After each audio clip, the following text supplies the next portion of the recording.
Hello everyone, welcome back. आज हम start करने वाले हैं एप्लीकेशंस ऑफ गॉस लॉ। सबसे पहले application electric field due to linear charge distribution. तो चलिए स्टार्ट करते हैं।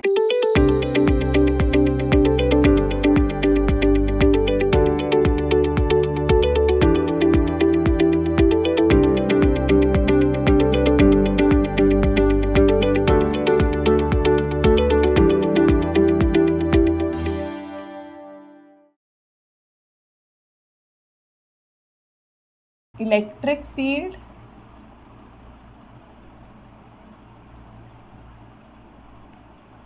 Due to linear charge distribution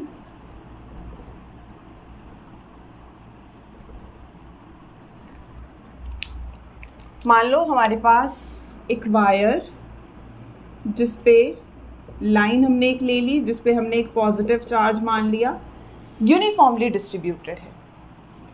हमने एक वायर ली है जिसकी हमने बोला कि उस पर यूनिफॉर्म डिस्ट्रीब्यूशन है। Uniform means continuous charge distribution है। तो हमने यूनिफॉर्म डिस्ट्रीब्यूशन करवा दी कि मान लो पॉजिटिव चार्ज यूनिफॉर्मली डिस्ट्रीब्यूटेड है। फिर हमने गॉस लॉ में सीखा था कि अगर हमें यहाँ पे इलेक्ट्रिक फील्ड अब कैलकुलेट करनी है यूजिंग इलेक्ट्रिक फ्लक्स, मतलब गॉस लॉ यूज़ करना है, तो गॉस लॉ की सबसे पहली कंडीशन है कि हम इसको एनक्लोज करेंगे। एनक्लोज करने के लिए हमने की थी कि अगर लाइन को एनक्लोज करना है, हम ये लाइंस ड्रॉ करेंगे रेक्टेंगल। यहाँ जो हमारे पास पॉइंट चार्ज है उसको एनक्लोज करने के लिए हम क्या लेंगे, स्फीयर। तो ये हमने स्फीयर लेके इसको एनक्लोज कर दिया। फिर से लाइन पे हमने पॉजिटिव चार्ज यूनिफॉर्मली डिस्ट्रीब्यूट करवाया। अब हमने इसको एनक्लोज करना है क्योंकि हमें गॉस थ्योरम यूज़ करनी है। गॉस की पहली हमारे पास कंडीशन कि आपने यहाँ पे एनक्लोज करना है चार्ज को किसी भी सरफेस से। वो सरफेस पॉइंट चार्ज के लिए हमने बोला था स्फेरिकल होता है। अगर हम लाइन लेते हैं तो वो कैसा बन जाता है, सिलेंड्रिकल बन जाता है। तो यहाँ पे हमारे पास 3 सरफेसेस आ गए, नंबर 1, नंबर 2, नंबर 3। ऐसा यहाँ पे भी ले सकते हो, यहाँ पे भी ले सकते हो, एक ही बात है। हमने इनको 3 सरफेसेस में डिवाइड किया है। ये मान लो मेरा नंबर 1 है, ये नंबर 2 है और ये नंबर 3 है। हमने बोला हमारी जो वायर है उसकी लेंथ हमने ले ली, चलो L। अब नेक्स्ट हमारे पास ये चीज़ की लेंथ भी हमारे पास L होगी। अब हमने बोला इनको हम 3 सर्फेसेस में डिवाइड कर देते हैं। वैसे भी तो हमारे पास सिलेंडर कैसे बनता है, रेक्टेंगल, 2 सर्कल्स, 2 स्फीयर्स को यूज़ करके। तो 3 सर्फेसेस यूज़ कर रहे हैं तो तीनों सर्फेसेस ले लिए। अब इस पॉइंट पे जैसे मान लो यहाँ ले रही हूँ, तो इस पॉइंट पे पॉजिटिव चार्ज की वजह से इलेक्ट्रिक फील्ड लाइन इधर जाएगी। यहाँ पे भी पॉजिटिव चार्ज की वजह से इलेक्ट्रिक फील्ड लाइंस आउटवर्ड्स, ये लाइन है उस सरफेस से आउटवर्ड्स जाएंगी। तो यहाँ जाएगी इलेक्ट्रिक फील्ड लाइन, और यहाँ पे भी इसकी बजाय अगर हम यहाँ ले लें तो यहाँ जाएगी इलेक्ट्रिक फील्ड लाइन। यहाँ भी ले सकते हो, एक ही बात है। 3 सर्फेसेस के लिए हमने तीनों इलेक्ट्रिक फील्ड लाइंस दिखा दी। अगर मैं इधर लेती तो आउटवर्ड्स। तो ये हमारे पास इलेक्ट्रिक फील्ड लाइन की डायरेक्शंस हो गई। अब दूसरी डायरेक्शन हम किसकी लेते हैं, सरफेस वेक्टर। तो ये स्फीयर है नीचे, अगर ऐसे स्फीयर है और स्फीयर का हमारे पास सरफेस वेक्टर क्या होगा।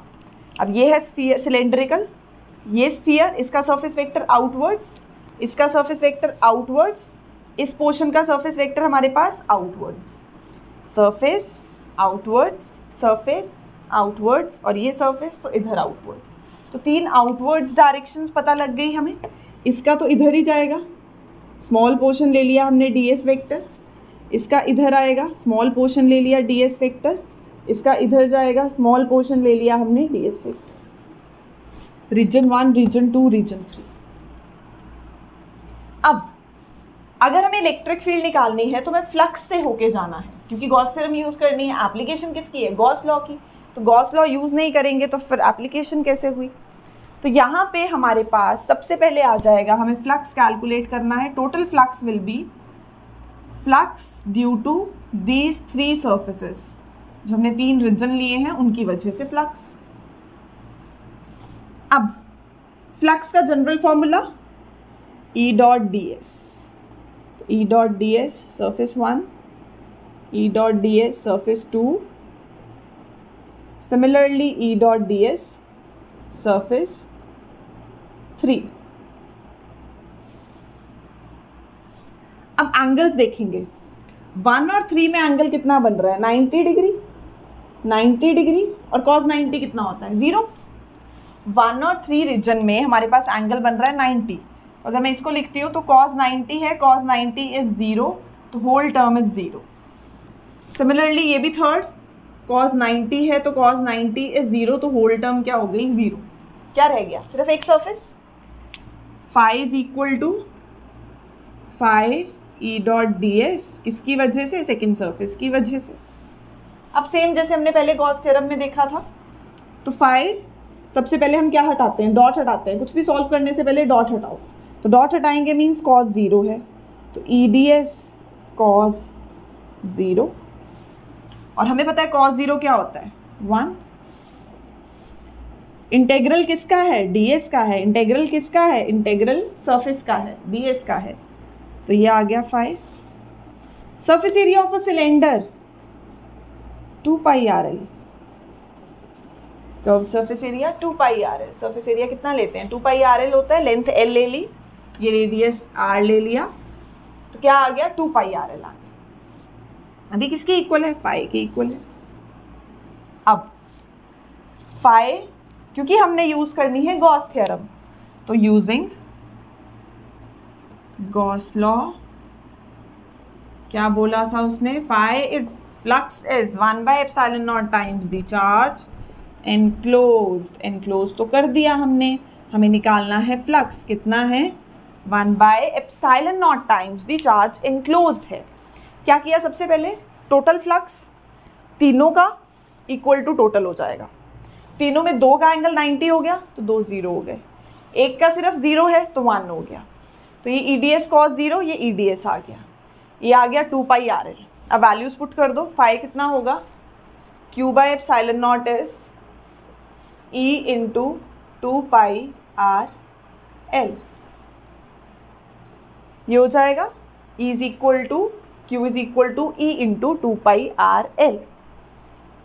अब बेटा हम एक और चीज़ यूज़ करने वाले हैं, मैं बार बार वर्ड यूज़ कर रही थी। हमने बोला एक लाइन है, उस पर पॉजिटिव चार्ज यूनिफॉर्मली डिस्ट्रीब्यूटेड है। लाइन है, पॉजिटिव चार्ज यूनिफॉर्मली डिस्ट्रीब्यूटेड है, तो हम किसकी टर्म्स में निकालते हैं, linear charge density. Linear charge density क्या होती है हमारे पास, लैम्डा, किसके इक्वल होती है, charge per unit length, Q/L। तो हम क्या ले रहे हैं, लीनियर चार्ज डेंसिटी ले रहे हैं, लैम्डा ले रहे हैं, Q/L। तो अगर ये L इधर आता है, इस L को मैं इधर की बजाय इधर लिख लूँ, तो ये Q/L मेरा क्या बन जाएगा, λ/ε0। अब इधर रह गया E into 2 pi r. Calculate क्या करना है हमें, E, तो E कितना आ जाएगा, बाकी सबको उधर ले जाओ, λ/2 पाई आर ε0। कितनी होती है लाइन चार्ज के लिए इलेक्ट्रिक फील्ड, λ/2 पाई आर ε0 कितनी होती है, λ/2 पाई आर ε0 कितनी, λ/2 पाई आर ε0। तो यहाँ से आया E is inversely proportional to R। जिस पोजीशन पे कैलकुलेट कर रहे हो, हमारे पास कितना आ गया, हमने बोला इनवर्सली प्रोपोर्शनल है डिस्टेंस के। अब इन्वर्सली प्रोपोर्शनल डिस्टेंस के तो ग्राफ हमें पता ही है, फिजिक्स में 3 तरह के जो हमने पढ़े हैं, डायरेक्टली, इन्वर्सली, इन्वर्सली का स्क्वायर। तो ये आ जाएगा हमारे पास इन्वर्सली का ग्राफ, तो इसको इन्वर्सली, तो इन्वर्सली का स्क्वायर लगेगा, इन्वर्सली प्रोपोर्शनल टू R। तो ये हमारे पास वेरिएशन आ गई। फिर से टोटल फ्लक्स निकाला, टोटल फ्लक्स निकाल के 2 0 कर दिए, एक में एंगल 0 था तो 1 आ गया। गॉस थ्योरम यूज़ की, फाई को Q/ε0 पुट किया, फिर in terms of linear charge density निकाला, तो इलेक्ट्रिक फील्ड इतनी आ गई which is inversely proportional to distance. चलिए बाय।